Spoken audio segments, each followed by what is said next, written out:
Welcome to పూరా local. Hydraa వ్యవహార శైలిపై Telangana high court మరోసారి తీవ్రంగా మండిపడుతుంది.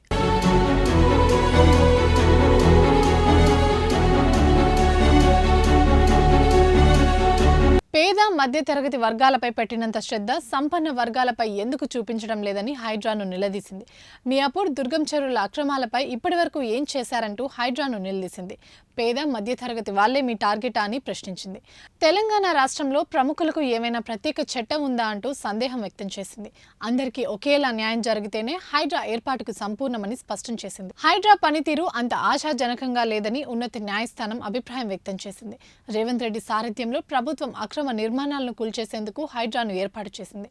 అయితే హైడ్రా కూల్చివేతలపై పలు వర్గాల నుంచి విమర్శలు వెల్లువెత్తుతున్నాయి. అంతేకాకుండా సంపన్న వర్గాలకు చెందిన నిర్మాణాలను హైడ్రా కూల్చడం లేదని, కేవలం పేద మధ్యతరగతి వారి నివాసాలనే కూల్చేస్తుందంటూ విమర్శలు వెల్లువెత్తుతున్నాయి. అదే సమయంలో హైకోర్టు సైతం హైడ్రాపై సీరియస్ అవ్వడం అనేది గమనార్హం.